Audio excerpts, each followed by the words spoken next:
The Knicks trade interest has just been confirmed. According to SNY's Ian Begley, he just reported that the Knicks are interested in a Deandre Ayton trade. Not only that, New York has been doing background work on Ayton as well too.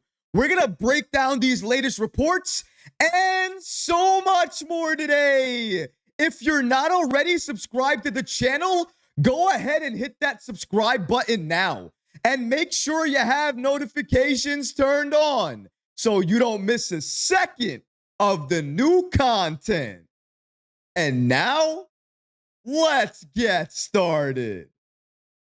The Knicks did background work on Deandre Ayton. For the last few days, we have been reporting on this channel that Deandre Ayton to the Knicks reports have been heating up. And now it seems like those reports continue to heat up.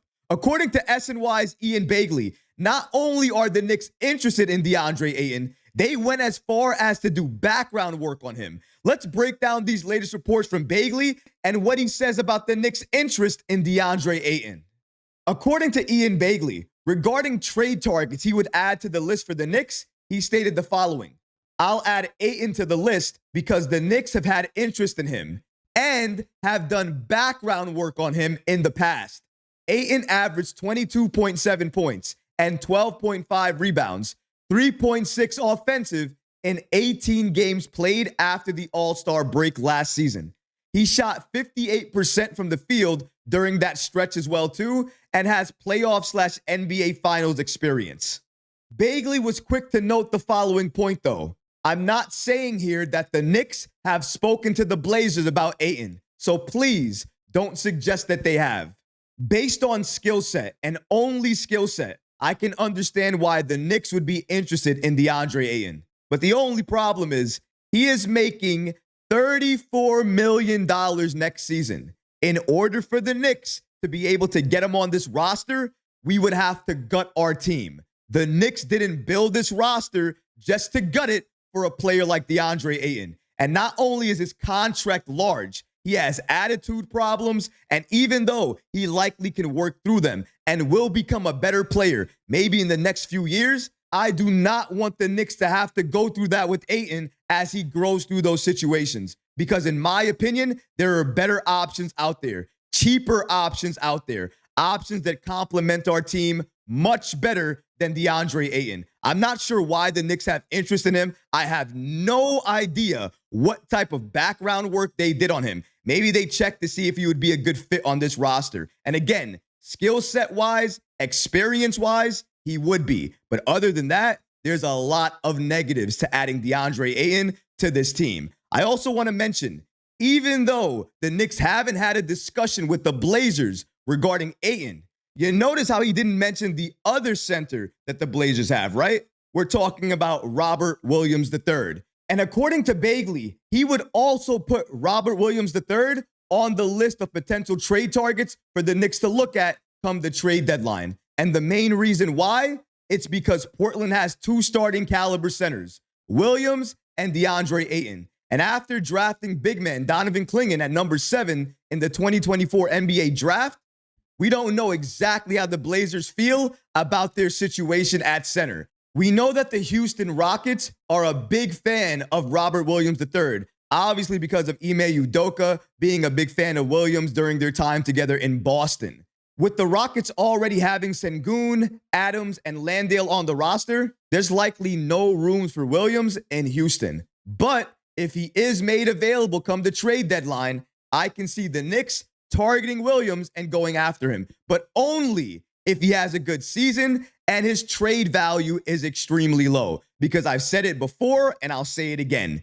Given Robert Williams' injury history, it's almost the same, maybe a little bit worse than Mitchell Robinson's is. And that is saying something. The Knicks are not going to double down on the same problem. Even though when healthy, Williams is an ideal fit for any contending team, his health is the biggest problem to all of that. If he can stay healthy, he could be a great fit for any team looking to win a championship. And that includes the Knicks. I'm sure the Knicks are going to be looking at the Blazers, looking at Robert Williams III, and potentially other targets to see who they can add to this team. It's always going to be about cost, fit, and impact. And as long as you can do that at a high level for the Knicks, New York will target you. And if your cost is reasonable, New York will likely try its best to go after you and add you to this team. Robert Williams, if it was not for the injury concerns, the Knicks would have targeted him long ago and tried to get him on this team. Because like I said before, he is a great fit. He does everything you want him to do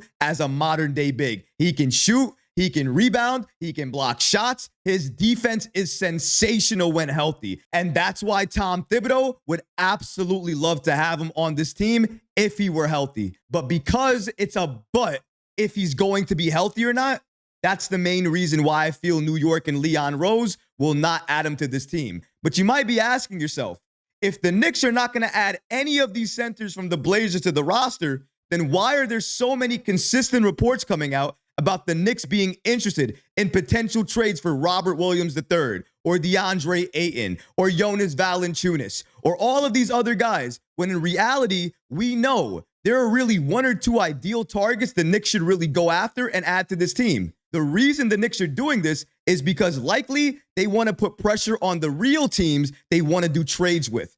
And the way to do that is to make it seem like you are interested in everyone. And if the team that you want to do business with says no, you make it seem like it doesn't matter. You have options all over the place. So if you say no to me, I can go here, there, or anywhere. It gives you great negotiation power, more leverage. So when you're talking to these teams, you're having those negotiations, even though you really don't have that many assets available to you. It would make it seem like you do, given the way you're playing that negotiation. And that's exactly what Leon Rose and this Knicks front office wants to do. They want to appear like they're in a position of strength. Because if they appear like they're in a position of weakness or coming from some place of desperation, they're never going to be able to land the player that you or I want them to land. I'm talking about the guys like Walker Kessler or Jalen Duran. The Knicks have been linked to these guys, but their costs are significantly high. And unless they come down, the Knicks are not going to be able to land them. And even if they do come down, there is no guarantee that the Knicks are going to be able to get a deal done. It's all going to be about how Leon Rose approaches that negotiation, what he says during the meeting, what assets he's willing to part with, and what options are on the table. Given those factors, New York will make sure they move forward the right way and they get us the best asset to add to this team. And I'm hoping it's Walker Kessler, because for me, that's the ideal trade target. And if you want to put pressure on Danny Ainge and the Utah Jazz, the best way to do it is to say, thanks, but no thanks. I have a world of options here. And if you don't want to do fair business with me, I'm going to go elsewhere and get another deal done. Ainge, the clock is ticking.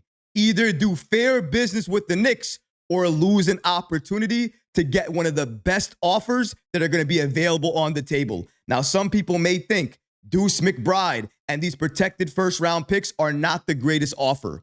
But if Deuce McBride's value increases even more, potentially the Utah Jazz could get a first-round pick for him. So that's the asset they could get from the Knicks and how they could flip them. In my opinion, Ainge is not going to get any better than that. He should take what's available on the table right now and help the Knicks complete their team, and the Knicks will help the Jazz give them more assets. It's a win-win for both teams.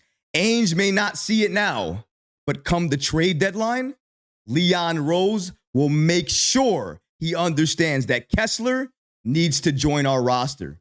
And if that trade doesn't happen, as you guys already see, the Knicks are linked to so many different centers. If it's not Kessler, I guarantee it's going to be somebody else. But what about you guys? What do you think about the latest reports confirming that the Knicks do have trade interest in Deandre Ayton? Let me know how you feel about that in the comments section below, guys, because honestly, I would love to hear from you. But that's going to do it for this episode. I hope you enjoyed it. And if you did, go ahead and smash that like button, leave a comment below. And of course, guys, please subscribe to the channel. Until next time, Knicks fans. Peace.